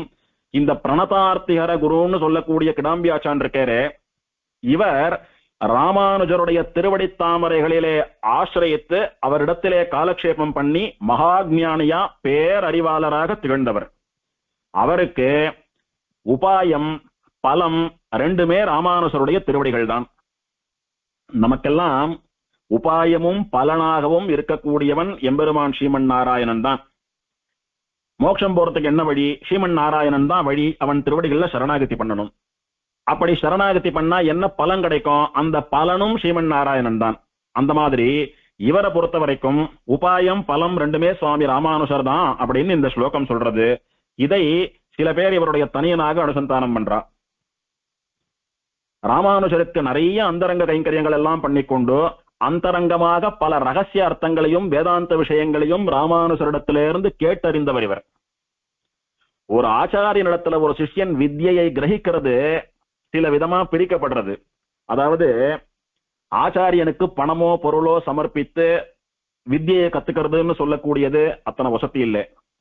ஆச்சாரியனுக்கு தெரியாத விஷயத்தை அவருக்கு சொல்லிக் கொடுத்து தான் தெரிஞ்சுக்க வேண்டிய விஷயத்தை கிரகிக்கிறதும் அத்தனை சரியில்லை. எது உத்தமமான வித்யை அப்படின்னா, ஆச்சாரியனுடைய திருமேனியிலே ஆசையோடு கூட அவர் திருவடிகள்ல நிறைய கைங்கரியங்கள் பண்ணிண்டு அவருடைய அனுகிரகத்தை பூர்ணமா சம்பாதிக்கணும். இத்தனை பக்தியா இத்தனை ஆசையா இந்த சிஷ்யன் என்னிடத்துல கைங்கரியம் பண்றானே, இவனுக்குன்னா நான் விஷயத்தை நிறைய சொல்லணும் அப்படின்னு அந்த ஆச்சாரியன் ஆசையோடு கூட மற்ற சிஷ்யால எல்லாம் காட்டிலும் விலட்சணமா இவருக்கு நிறைய விசேஷமான சூக்ஷ்மார்த்தங்களை எல்லாம் சொல்லும்படியாக ஒரு சிஷ்யன் வித்யை கிரகணம் பண்ணணும். அந்த உத்தமமான ரீதியிலே ஆச்சாரியரான ராமானுஜருக்கு நிறைய கைங்கரியங்கள் பண்ணி பலரும் அறியாத விசேஷமான சூக்ஷ்மார்த்தங்களை எல்லாம் கிரகித்த ஒரே ஆச்சாரியன் கிடாம்பியாச்சான்னு சொன்னாலும் மிகையாகாது. அப்படி இவர் சதா ஆச்சாரிய கைங்கரியத்துல திருமடப்பள்ளியிலேயே இருந்துட்டு இருக்கார். அதனால பெரும்பாலான சமயங்கள்ல ராமானுஜர் காலக்ஷேபம் சாதிக்கிறச்ச இவரால் அன்வைக்க முடியல. சரி, இவர் திருமடப்பள்ளி காரியமா இருக்கார், இவர் காலக்ஷேபத்துக்கு வரல அப்படின்னு விட்டுடுறது ராமானுஜருக்கு அழகல்லவே. அவருடைய காரே கருணை ராமானுஜன்னு சொல்லக்கூடிய கருணா உள்ளம் அதை ஏத்துக்காது. என்ன பண்றது? காலக்ஷேபம் எல்லாம் ஆனா விட்டு இவர் திருமடப்பள்ளி கைங்கரியம் பண்ணிட்டு இருக்கிறச்சேயே ராமானுஜர் திருமடப்பள்ளிக்கு எழுந்தருளி அங்கேயே இவருக்கு நிறைய வேதாந்த விஷயங்கள் ரகசிய விஷயங்களை எல்லாம் தனியா சாதிப்பறான். அத்தனை கருணை ராமானுஜருக்கு கிடாம்பியாச்சான் மேலே. அதனாலதான் நம்முடைய சம்பிரதாயம், அதாவது ராமானுஜரிடத்திலிருந்து கிடாம்பியாச்சானுக்கு வந்த அந்த சம்பிரதாயம், அவர் மூலமா கிடாம்பி அப்புள்ளார் வரைக்கும் வந்து சுவாமி தேசிகனுக்கு வந்த சம்பிரதாயம், ராமானுஜருடைய மடைப்பள்ளியிலிருந்து வந்த சம்பிரதாயம் அப்படின்னு சுவாமி தேசிகனே கொண்டாடும்படியாக இருக்கிறதுன்னு சொன்னால், இவர் பண்ணின மடப்பள்ளி கைங்கரியத்துக்கு உகந்து ராமானுஜர் திருமடப்பள்ளிக்கே எழுந்தருளி இவருக்கு சாதித்த விசேஷமான சூக்ஷ்மார்த்தங்கள் எல்லாம் நிறைந்ததுதான் நம்முடைய தேசிக சம்பிரதாயம் என்று நாம் மாறுதட்டி கொள்ள வேணும். அப்படி ராமானுஜரிடத்திலிருந்து கேட்ட விசேஷமான சூக்ஷ்மார்த்தங்களை எல்லாம் இவர் தன்னுடைய சிஷ்யாளுக்கெல்லாம் உபதேசம் பண்ணி அந்த சம்பிரதாயத்தை லோகத்திலே பரப்பினார். அப்படி ராமானுஜரிடத்திலிருந்து தேசிகன் வரைக்கும் வந்த பரம்பரையானது ராமானுஜர் அவர் கிடாம்பியாச்சான்னு சொல்லக்கூடிய ஆத்ரேய பிரணதார்த்திஹராச்சாரியருக்கு விஷயங்களை எல்லாம் உபதேசம் பண்ணினார். ரகசிய விஷயங்கள் என்ன, வேதாந்த விஷயங்கள் என்ன, அருளி செயல் சூக்ஷ்மங்கள் என்ன, இதையெல்லாம் ராமானுஜர் கிடாம்பியாச்சானுக்கு உபதேசம் பண்ண, அவர் அவருடைய குமாரரும் சிஷ்யருமான கிடாம்பி ராமானுஜ புள்ளார் என்று சொல்லக்கூடிய ஆத்ரேய ராமானுஜாச்சாரியருக்கு உபதேசம் பண்ண, அவர் அவருடைய சிஷ்யரான கிடாம்பி ரங்கராஜகுருன்னு சொல்லக்கூடிய ஆத்ரேய பத்மநாபாச்சாரியருக்கு உபதேசம் பண்ண, அவர் அவருடைய சிஷ்யரான கிடாம்பி அப்புள்ளார்னு சொல்லக்கூடிய ஆத்ரேய ராமானுஜாச்சாரியருக்கு உபதேசம் பண்ண, அந்த அப்புள்ளார் தன்னுடைய சிஷ்யரான சுவாமி தேசிகனுக்கு உபதேசம் பண்ண, எம்பெருமானாரிடத்திலிருந்து கிடாம்பியாச்சான் மூலமாக சுவாமி தேசிகனுக்கு வந்து சேர்ந்ததுதான் எம்பெருமானாருடைய மடைப்பள்ளி மனம்னு சொல்லக்கூடிய இந்த ரகசிய சம்பிரதாயம் அப்படின்றத தேசிகனடியார்களான நாம் எல்லாம்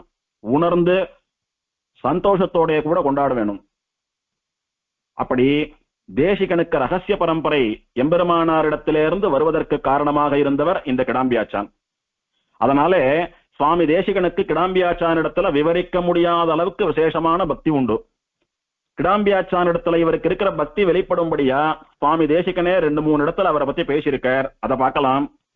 பரமபத சோபானத்திலே அடற்புள்ள அரசினும்னு சொல்லக்கூடிய பாசுரத்திலே யதிவரனார் மடைப்பள்ளி வந்த மனம் எங்கள் வார்த்தையுள் மன்னியதுன்னு சாதிக்கிறார். சுவாமி தேசிகன் சொல்றார், அடியன் இத்தனை ஸ்லோகங்கள், இத்தனை பிரபந்தங்கள், இத்தனை ரகசிய கிரந்தங்கள் எல்லாம் எழுதியிருக்கேனே, இதுலெல்லாம் ராமானுஜருடைய திருமடப்பள்ளி வாசனை வீசுறதுன்னு சொல்றார். அப்படின்னா சுவாமி தேசிகன் எதையெல்லாம் உபதேசம் பண்ணினாரோ, எதையெல்லாம் கிரந்தமா குறிப்பா ரகசிய கிரந்தங்களா ஸ்ரீமத் ரகசியத்திரய சாரமாக அருளி செய்தாரோ அதெல்லாம் ராமானுஜருடைய திருமடை பள்ளியிலிருந்து வந்தது. எப்படி வந்தது? ராமானுஜரிடத்திலிருந்து கிடாம்பியாச்சானுக்கு வந்து, கிடாம்பியாச்சானிடத்திலிருந்து பரம்பரையா தேசிகனுக்கு வந்தது.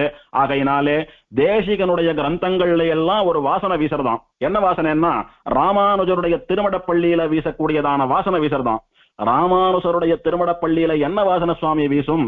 எல்லா ராத்து மடப்பள்ளியிலையும் வீசக்கூடிய வாசனை தானே வீசும். அப்படி இல்ல, ராமானுசருடைய திருமடப்பள்ளியிலே வேதாந்த வாசனை வீசுகிறது, அருளிச் செயல் வாசனை வீசுகிறது, ரகசிய வாசனை வீசுகிறது. எம்பெருமானார் தன்னுடைய சிஷ்யரான திருமடப்பள்ளி ஆச்சானிடத்திலே இருந்த அதீதமான கருணையினாலே அவர் காலக்ஷேபத்தில் அன்வைக்க முடியலன்னு அவர் இருக்கக்கூடிய மடப்பள்ளிக்கே போய் வேதாந்தம் என்ன, ரகசியம் என்ன, அருளிச் செயல் என்ன எல்லாத்தையும் கொட்டி வைத்தாரே, அதை அந்த கிடாம்பி ஆச்சான் மூலமாக வந்த பரம்பரையிலிருந்து கிடாம்பி அப்புள்ளாரான அடியேன் ஆச்சாரியரிடத்திலிருந்து கிரகித்தேன். அதை சொன்னதை சொல்லுமாம் கிளிப்பில்லைன்னு சொல்றபடி எம்பெருமானார் கிடாம்பியாச்சானுக்கு சாதித்ததை அப்புள்ளார் அடியேனுக்கு சாதித்ததை அடியேன் புஸ்தகமா எழுதி வச்சிருக்கேன் அப்படின்னு சுவாமி தேசிகன் கொண்டாடுறார். யதிவரனார் மடைப்பள்ளி வந்தமனம் எங்கள் வார்த்தையுள் மன்னியதே. மன்னியதேன்னா நிலை பெற்றிருக்கிறதே, ஸ்திரமா இருக்குன்னு அர்த்தம். ராமானுசர் என்னமோ கிடாம்பியாச்சானுக்கு சொன்னார், அவர் என்னமோ அவருக்கு சொன்னார், இவர் என்னமோ இவருக்கு சொன்னார், எனக்கு என்னமோ சொன்னா நான் என்னமோ சொல்றேன், அப்படி இல்லை. ராமானுசர் சாதித்ததை சொன்னதை சொல்லுவான் கிளிப்பில்லை என்பது போல அக்ஷரம் மாத்தாமல் சாதித்தவர் கிடாம்பியாச்சான். அப்படியே பரம்பரையாக சாதிக்கப்பட்ட விஷயத்தை ராமானுசர் வாக்கிலே வந்த அதே விஷயத்தை அடியேன் இங்க கிரந்தமாக எழுதி வைத்திருக்கிறேன்னு சொல்லி சுவாமி கொண்டாடுறார். அப்படின்னா எங்கள் வார்த்தையுள் மன்னியதே, சுவாமி சாதிச்சது என்னவோ அதைத்தான் அடியேன் சொல்லியிருக்கேன். அதனாலே சுவாமியினுடைய குமாரர் நயினாராச்சாரியர் சாதிப்பது போல ராமானுசருடைய வார்த்தைகள் தேசிகனுடைய கிரந்தங்களிலே பிரகாசிக்கின்றன புரிஞ்சுக்கணும். ராமானுச முனி இன்னுரை சேரும் தூப்புள் புனிதர்னு பிள்ளையந்தாதில கொண்டாடினார். சுவாமி தேசிகன் எதையும் தானாக சொல்லல, பூர்வாச்சாரியரான ராமானுஜர் என்ன சொன்னாரோ அதைத்தான் சொல்லியிருக்கார் அப்படின்றதான் இங்கேயும் நிரூபிக்கிறார். யதிவரனார் மடைப்பள்ளி வந்தமனம் எங்கள் வார்த்தையுள் மன்னியதே. தீப பிரகாசம்னு சொல்லக்கூடிய விளக்கொளி பெருமாள் விஷயமாக பண்ணின சரணாகதி தீபிகைன்னு சொல்லக்கூடிய ஸ்தோத்திரத்திலே மான்யம் யதீஸ்வர மகானச சம்பிரதாயம், எங்களுடையதான சம்பிரதாயம் ராமானுஜருடையதான மடைப்பள்ளியிலிருந்து வந்த சம்பிரதாயம்னு இதே விஷயத்தை அங்கும் சுவாமி பதிக்கிறார். தன்னுடைய அவதார ஸ்தலத்துக்கு அருகே இருக்கக்கூடிய தன் திருவுள்ளத்துக்கு மிகவும் பிடித்தமான தீப பிரகாசன் விஷயமாக சொன்ன ஸ்தோத்திரத்திலே தன் திருவுள்ளத்துக்கு மிகவும் பிடித்தமான பூர்வாச்சாரியரான கிடாம்பியாச்சானுடைய பெருமை, தனக்கு தெய்வமாக இருக்கக்கூடிய ராமானுசருடைய பெருமை, இதெல்லாம் தோற்றும்படியா மான்யம் யதீஸ்வர மகானச சம்பிரதாயம், எங்களுடைய சம்பிரதாயம் ராமானுசருடைய மடப்பள்ளியிலிருந்து வரக்கூடிய சம்பிரதாயம்னு மாறுதட்டி கொள்கிறார் சுவாமி. வசந்த கிரந்தமான ஸ்ரீமத் ரகசியத்ரயசாரத்திலே சுவாமி சாதிக்கிறார், இந்த ரகசியத்ரயசாரம் இருக்கே இது ஒரு அமுதம். இந்த அமுதத்தை சாட்டவாளுக்கு சாவே கிடையாது, அமுதம் சாட்டவனுக்கு மரணம் இல்லை. இந்த ரகசியத்திரய சாரமாகிற அமிர்தத்தை சாட்டவனுக்கு சாட்சாத் மோட்சமே கிடைக்கிறது. அதனால திருப்பார்கடல் கடைந்த போது வந்த அமுதத்தை விட இந்த ஸ்ரீமத் ரகசியத்திரய சாரம்னு சொல்லக்கூடிய அமுதம் வசந்ததுன்னு சுவாமி தேசிகனே சாதிக்கிறார். இதி யதிராஜ மகானச பரிமள பரிவாக வாசிதாம் பிபத விபுத பரிஷன்னிஷேவ்யாம் வேதாந்தோதயன சம்பிரதாய சுதாம். இந்த ஸ்ரீமத் ரகசியத்திரயசாரம்னு சொல்லக்கூடிய கிரந்தம் ராமானுசருடைய மடைப்பள்ளி மனம் கமழக்கூடியது. இது ஒரு அமிர்தம். அமிர்தம்னு சொன்னா அப்படியே கடைகிற போது, 4 பேருக்கு பகிர்ந்து கொடுக்கிற போது, சாப்பிடுற போது கமகமகமகமான்னு வாசனை வீசுமா புராணங்கள் சொல்றது. அப்ப ஸ்ரீமத் ரகசியத்திரயசாரம்னு சொல்லக்கூடியது ஒரு அமிர்தம்னு சொன்னா அதுல இருந்து வாசனை வருதா சுவாமின்னு கேட்டா ஆமா வாசனை வருது. என்ன வாசனை தெரியுமா? ராமானுஜருடைய மடைப்பள்ளி வாசனை வீசுறது அதுல. அது மட்டுமல்லாமல் வேதாந்த உதயனர் என்று கொண்டாடப்பட்ட கிடாம்பியாச்சானுடைய சம்பிரதாயம் மூலமாக வந்த அமிர்தம் இது. முறப்படி சம்பிரதாய விஷயங்கள் எல்லாம் ஆச்சாரியன் சிஷ்யனுக்குன்னு கிரமேண உபதேச பரம்பரையில வரணும். அப்படி ராமானுசருடைய பிரதான சிஷ்யர்கள்ல ஒருத்தராக இருந்த வேதாந்த உதயனர்னு சொல்லக்கூடிய கிடாம்பியாச்சான் மூலமாக அடியேன் ஆச்சாரியன் வரைக்கும் வந்து அவர் மூலமா அடியேனுக்கு கிரமமாக வந்திருக்கக்கூடிய அமிர்தம் இது. பண்டிதர்கள், வித்வான்கள் அப்படின்னு சொல்லக்கூடிய மகான்களுடைய கோஷ்டி இந்த அமிர்தத்தை ருசித்து பருகட்டும், பருகி மரணத்தை வெல்லட்டும், ஆத்மாவை வெல்லட்டும், ஸ்ரீவைகுண்டம் போகட்டும்னு சுவாமி கொண்டாடுறார். அமிர்தம்னு சொன்னா கமகமன்னு வாசனை வீசணும். இந்த ரகசியத்திரயசாரம்னு சொல்லக்கூடிய அமிர்தத்திலும் வாசனை வீசுகிறது. என்ன வாசனைன்னு சொன்னா ராமானுசருடைய மடப்பள்ளி வாசனை. இது எப்படி இருக்குன்னா திருவாய்மொழியிலே நம்மாழ்வார் திருமார்பிலே அணிந்து கொண்டிருக்கக்கூடிய மகிழம்பூ மாலையினுடைய வாசனை வீசுறதுன்னு சுவாமி தேசிகன் சாதித்தாரே. யஸ்ய சாரஸ்வதம் ஸ்ரோதோ பகுளாமோதமாசிதம் ஸ்ருதீனாம் விஸ்ரமாயாலம் ஷட்டாரிம் தமுபாஸ்மஹேன்னு கொண்டாடினாரே. அந்த மாதிரி நம்மாழ்வார் அருளி செயல்கள்ல எப்படி அவருடைய திருமேனியில் இருக்கக்கூடிய மகிழம்பூ மாலை மனம் வீசுறதோ அந்த மாதிரி இந்த ரகசிய திரேசாரத்திலே எம்பெருமானாருடைய திருமடப்பள்ளி வாசனை வீசுறதுன்னு கொண்டாடுறார். அதுவும் இதுவும் சமம்.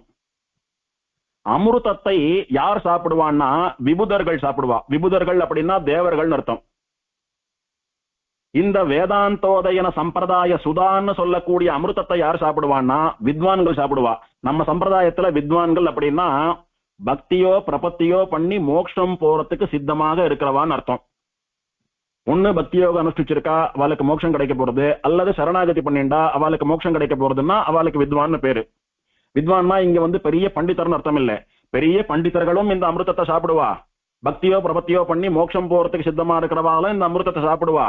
மொத்தத்துல வேதாந்த உதயனர்னு சொல்லக்கூடிய கிடாம்பி ஆச்சான் மூலமாக ரகசிய திரேசாரம்னு சொல்லக்கூடிய இந்த அமிர்தம் இருக்கிறதே, இதை மோட்சம் போற ஆசை இருக்கிற எல்லா வித்வான்களும் சாப்பிடுவா. அப்படின்னா என்ன? கிரகிப்பா. ஆச்சாரியனிடத்துல காலக்ஷேபமாக கேட்டு இது வசந்த விஷயம்னு சொல்லி தங்களுடைய மனதிலே தரிப்பார்கள்னு சுவாமி தேசிகன் கொண்டாடுறார்.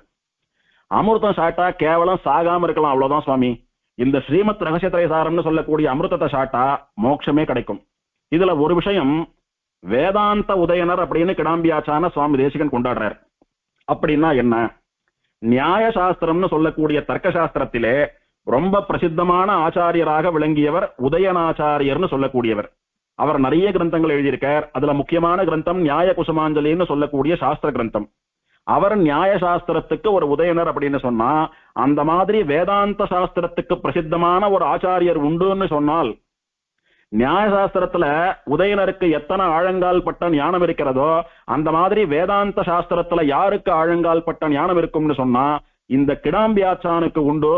அப்படின்ற காரணத்தினாலே இவருக்கு வேதாந்த உதயனர். அவர் நியாய உதயனர், நியாய சாஸ்திரத்துல பேர் போன உதயனர். இவர் வேதாந்த சாஸ்திரத்துல உதயனராட்டமா பிரகாசிக்க கூடியவர் அப்படின்னு இவருக்கு வேதாந்த உதயனர்னு திருநாமம். பிரணதார்த்திகராச்சாரியர்னு இயற்பெயர், கிடாம்பியாச்சான்னு விவகாரம், திருமடப்பள்ளி ஆச்சான் அப்படின்னு கைங்கரியத்தினால ஏற்பட்ட திருநாமம். இவருடைய வேதாந்த ஞானத்தினாலே ஏற்பட்ட திருநாமம் உத்தமமான வேதாந்த உதயனர்னு சொல்லக்கூடிய திருநாமம். அவருடைய சம்பிரதாயத்திலே வந்த அமிர்தம் இந்த ஸ்ரீமத் ரகசிய திரேசாரம்னு சுவாமி கொண்டாடுறார். இந்த வேதாந்த உதயனர்னு சொல்லக்கூடிய விசேஷமான திருநாமத்தை கிடாம்பியாச்சானுக்கு யார் கொடுத்தா அப்படின்னா ஆச்சாரியரான சுவாமி ராமானுஜர் ஸ்ரீபாஷ்யக்காரர் கொடுத்தார் அப்படின்னு 6000 குரு பரம்பரை சொல்றது.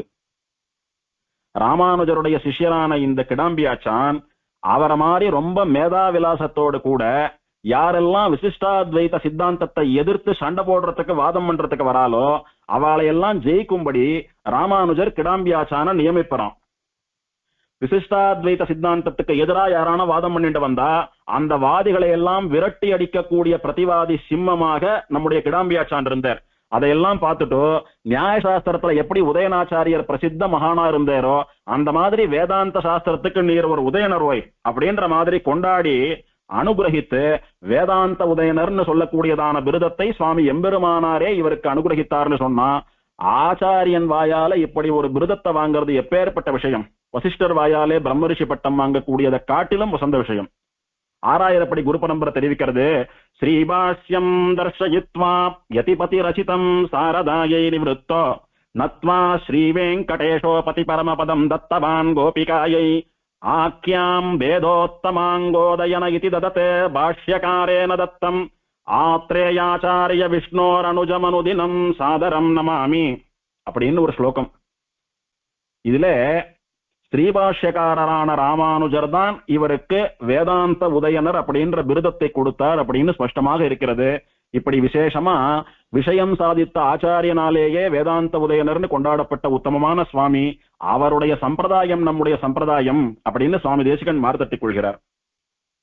சுவாமி ராமானுஜர் இவருடைய ஞான அனுஷ்டானங்களை எல்லாம் உகந்து கொண்டாடி இவரை ஆச்சாரியனாக நியமித்தார்.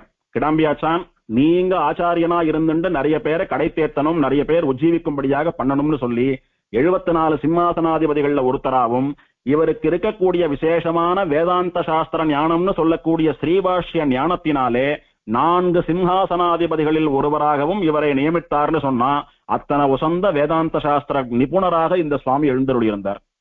இவரும் ஆச்சாரியரான ராமானுஜருடைய நியமனப்படிக்கு ஸ்ரீபாஷ்யம், ரகசியங்கள், அருளிச்செயல் முதலான கிரந்தங்களை எல்லாம் லோகத்திலே காலக்ஷேபமாக பிரவச்சனம் பண்ணிக்கொண்டு நம்முடைய சம்பிரதாயத்தை பகு பிரகாரத்தாலே வாழ்வித்தருளினார். இப்படியா இந்த சுவாமி நம்முடைய சம்பிரதாயத்தை வளர்த்து கொண்டு வருகிற நாளிலே இவருக்கு ஒரு குமாரர் அவதரித்தார். அந்த குழந்தைக்கு ராமானுஜ பிள்ளான் என்று திருநாமம் சாத்தி ராமானுஜர் அவருக்கு என்னென்ன விஷயங்களை எல்லாம் சொல்லி வைத்தாரோ அத்தனை விஷயங்களையும் குமாரரான கிடாம்பி ராமானுஜ பிள்ளானுக்கு இவர் கொட்டி வைத்தார்.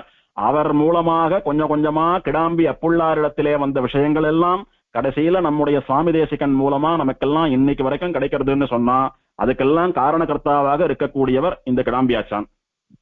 இப்படி ராமானுஜருடைய கைங்கரியங்களை எல்லாம் பண்ணிக்கொண்டு அவருடைய நியமனப்படி சம்பிரதாய காரியங்களை பண்ணிக்கொண்டு பல பேரை வாழ்வித்தருளி கொண்டு வந்த இந்த சுவாமி ஒரு நாள் திருநாட்டுக்கு எழுந்தருளிட்டார். ஸ்ரீரங்கத்துல சுவாமி பரமபதிச்சுட்டார். அப்போது அவருடைய திருக்குமாரனான கிடாம்பி ராமானுஜ பிள்ளானை கொண்டு எங்களாழ்வான் முதலான ஆச்சாரியர்கள் எல்லாம் அவருடைய திருமேனிக்கு விசேஷமான பிரம்மமேத சம்ஸ்காரத்தை பண்ணி அவருடைய சரம கைங்கரியங்களை எல்லாம் விசேஷமா பண்ணினா. இவருடைய முக்கியமான சிஷ்யர்கள்னு பார்த்தா இவருடைய திருக்குமாரரான ஆத்ரேய ராமானுஜாச்சாரியர் முதலானவர்கள் அப்படின்னு குரு பரம்பரை தெரிவிக்கிறது. நம்ம தேசிக சம்பிரதாயத்திலே இவர் விஷயமாக நாம அனுசந்தானம் பண்ணக்கூடியதான தனியன் ஆத்ரேய கோத்திர சம்பூதம் ஆஸ்ரயே ஸ்ரிதவத்சலம் யதீந்திர மாகானசிகம் பிரணதார்த்திஹரம் குரும். ஆத்ரேய கோத்திரத்திலே அவதாரம் பண்ணினவர். இவரை சரணாகதி பண்ணின சிஷ்யர்களிடத்திலே தாயை போன்ற கருணையோடு கூட இவருக்கு ஆச்சாரியரான ராமானுஜர் அவருடைய மடைப்பள்ளியிலே இவருக்கு என்ன ரகசியார்த்தங்களை எல்லாம் வேதாந்தார்த்தங்களை எல்லாம் உபதேசம் பண்ணினாரோ அதையெல்லாம் அதே கருணையோடு கூட இவருடைய சிஷ்யர்களுக்கு உபதேசமாக பண்ணினவர். அதோடு கூட ஆச்சாரியரான ராமானுஜருடைய திருமணப்பள்ளி கைங்கரியத்தை பண்ணி அதனாலே மகிழ்ந்தவர். இப்படி விசேஷமான பெருமைகளை உடைய பிரணதார்த்திகரர்னு சொல்லக்கூடிய ஆச்சாரியனை குருவை அடியேன் ஆசிரயிக்கிறேன் சரணாகதி பண்ணுகிறேன் என்பதாக இவருடைய தனியன். நம்ம தேசிக சம்பிரதாயத்திலே இந்த கிடாம்பியாச்சான் விஷயமாக அனுசந்திக்கப்படுகிறதான வாழி திருநாமம் அந்தமில் சீர் யதிராசர் அடிதொழுதோன் வாழிய. ரொம்ப புகழோடு கூட விளங்கிய ராமானுஜருடைய திருவடிகளை சேவித்துக் கொண்டிருந்தவர். ஆதரங்குள் சித்திரையில் அத்தத்தான் வாழிய. விசேஷமா சித்திர மாசத்திலே அஸ்த நட்சத்திரத்திலே தேவப்பெருமாளுடைய அவதார தன்னைக்கு பிறந்தவர். இங்கிதனாய் அத்திரி குலத்து அழகமர்ந்தான் வாழிய. அத்திரியினுடைய குலம், அத்திரி மகரிஷியினுடைய குலம்னு சொல்லக்கூடிய ஆத்ரேய கோத்திரத்தில் கிடாம்பி வம்சத்தில் இங்க இருக்கக்கூடியவாளுக்கெல்லாம் ஹிதம்னு சொல்லக்கூடியதான நல்ல உபாயத்தை காட்டக்கூடிய ஒரு ஆச்சாரியராக அழகாக அவதாரம் பண்ணி ஆச்சாரியகம் பண்ணினவர். யதிராசர் மகானத்தே ஏற்றமுற்றான் வாழிய. ராமானுசருடைய மடைப்பள்ளியிலே இருந்து கொண்டு அதனாலே ரகசியார்த்தங்களை வேதாந்தார்த்தங்களை கற்று அதனாலே உயர்ந்தவர். இந்த மடைப்பள்ளி ஆச்சான்னு சொல்லக்கூடிய ஏற்றம் இவரை தவிர யாருக்கும் கிடையாதுன்னு சொல்லும்படியாக வசந்தவர். செந்தமிழும் வடகலையும் திகழ்நாவான் வாழிய. செந்தமிழ், செம்மையான தமிழ் மொழியிலே இருக்கக்கூடிய ஆழ்வார்களுடைய அருளிச் செயல்களை கற்றுத் தேர்ந்தவர். இவருடைய நாவிலே சதா ஆழ்வாருடைய அருளிச் செயல்கள் பாசுரங்கள் வந்தபடியே இருக்கும். அப்படி ஆழ்வாருடைய அருளிச் செயல்னு சொல்லக்கூடிய அமிர்தத்தை எப்போதும் பருகக்கூடியவர். அது மட்டுமல்ல, வடகலை, அதாவது வடமொழின்னு சொல்லக்கூடிய சம்ஸ்கிருதத்திலே இருக்கக்கூடிய கிரந்தங்கள், ஸ்ரீபாஷ்யம் என்ன, கீதா பாஷ்யம் என்ன, இப்படி இருக்கக்கூடிய அத்தனை கிரந்தங்களும் இவருடைய நாவிலே நடனமாடி கொண்டிருக்கும். அப்படி வசந்த செந்தமிழும் வடகலையும் இவருடைய நாவிலே நாட்டியமாடும்படியாக எழுந்தருளியிருந்த மகா பண்டிதர், மகா வித்வான். தேரெழுந்தூர் பாசுரத்துல கலியன் சொல்றார், செந்தமிழும் வடகலையும் திகழ்ந்த நாவர் திசைமுகனே அணையவர்கள் செம்மை மிக்க அந்தனர். தேரெழுந்தூர்ல அப்ப இருந்த ஸ்ரீவைஷ்ணவாலாம் எப்படி இருந்தாலும் ஆழ்வார் காலத்துல தமிழ்ல சொல்லப்படுகிற ஆழ்வார் பாசுரங்கள் எல்லாம் நன்னா வருமா, அவளுக்கு வேதம் நன்னா வருமா, சம்ஸ்கிருதத்துல இருக்கக்கூடிய சாஸ்திரம் முதலான கிரந்தங்கள்லாம் நாட்டியமாடுமா நாவிலே. பிரம்மாவை போல அனுஷ்டானங்கள்ல யாக யக்னங்கள்ல உசந்தவாளா இருந்தாலும் அந்த மாதிரி செந்தமிழும் வடகலையும் திகழ்ந்த நாவராக கிடாம்பியாச்சான் விளங்கினார். சீரணி ராமானுசன் புகழ்வோன் வாழிய. ராமானுசர உலகமே புகழறது, அந்த ராமானுசர் இவரை புகழறார். ராமானுசருடைய பெருமை எல்லோரும் போற்றும்படியா இருந்தது. அந்த ராமானுசர் இவருடைய மேதையை புகழ்ந்து இவருக்கு உத்தமமா வேதாந்தோதயனர்னு விருதம் கொடுக்கிறார். யாருக்கும் கொடுக்காத விருதம் அப்படின்னு சொன்னா, இப்ப ஒரு பட்டம் இருக்கு சுவாமி, அதை 10 பேருக்கு கொடுக்குற, அதுல ஒண்ணு இவருக்கு அப்படின்னு சொன்னா அது சாதாரண விஷயம். யாருக்கும் தராத விசேஷமான ஒரு விருதத்தை இவருக்கு கொடுத்திருக்காருன்னு சொன்னா ஆச்சாரியனாலே புகழும்படியான பெருமை உடையவர் கிடாம்பியாச்சான். சந்ததிக்கு தவம் பலிக்க சதிர்த்தெழுந்தான் வாழியே. இவர் கத்துண்ட விஷயங்களை எல்லாம் இவர் மாத்திரம் அனுபவிச்சுட்டு போயிருந்தாரானா நமக்கெல்லாம் எப்படி சுவாமி நல்ல கதி கிடைக்கும்? ஆகையினாலே இவருடைய ஞான சந்ததிகள்னு சொல்லக்கூடிய சிஷ்ய பரம்பரைக்கு இவர் கிரகிச்சின்ற விஷயங்களை எல்லாம் சொல்லி வைத்து அந்த சம்பிரதாயம் இன்னைக்கு நமக்கு வரைக்கும் வந்து நாமெல்லாம் வைகுண்டம் போகும்படியாக அனுகிரகம் பண்ணின உத்தமரான ஆச்சாரியர் இவர். சார்வாம் கிடாம்பியாச்சான் தாளினைகள் வாழியே. கடைசியில நமக்கெல்லாம் எது கதி தெரியுமா? எது நம்மளை எல்லாம் கரை சேர்க்கக்கூடிய தெப்பம் கப்பல் தெரியுமா? இந்த உத்தமமான கிடாம்பியாச்சான்னு சொல்லக்கூடிய ஆச்சாரியருடைய 2 திருவடி தாள்கள் இருக்கே, அந்த திருவடி தாமரைகள்லாம் நமக்கு தஞ்சம். இந்த சம்சாரத்திலேருந்து நாம எப்படி கரை சேர்றதுன்னா, இந்த சம்சாரமாகிற சமுத்திரத்திலே நீச்சல் தெரியாமல் தத்தளித்துக் கொண்டிருக்கக்கூடிய நாமெல்லாம் கிடாம்பியாச்சானுடைய 2 திருவடிகள்னு சொல்லக்கூடிய படகை பிடிச்சுட்டு அப்படியே ஸ்ரீவைகுண்டம்னு சொல்லக்கூடிய கரையை சேர்ந்துடலாம் அப்படின்னு வாழ்த்திருநாமம் முடியறது. இந்த உத்தமமான ஆச்சாரியரை அவருடைய திருநட்சத்திர நன்னாளிலே ஸ்மரித்து போற்றி உகப்பதும் புந்தியுள் கொள்வதும் பொங்கு புகழ் சாற்றி வளர்ப்பதும் சட்டல்லவோ முன்னம் பெற்றதற்கேன்னு சுவாமி தேசிகன் அனுசந்தித்தது போல நாமும் அனுபவித்து தன்யர்களாகிறோம். இந்த ஆச்சாரியனுடைய அனுகிரகத்தினாலே நமக்கும் ஆச்சாரிய கைங்கரியமும் சம்பிரதாய ஞானமும் ஏற்பட வேணும் என்பதாக பிரார்த்தித்துக் கொள்கிறேன். ஆத்ரேய கோத்திர சம்பூதம் ஆஸ்ரயே ஸ்ரிதவத்சலம் யதீந்திர மாகானசிகம் பிரணதார்த்திஹரம் குரும். கிடாம்பியாச்சான் திருவடிகளே சரணம். சீரார் தூப்புள் திருவேங்கடமுடையான் திருவடிகளே சரணம்.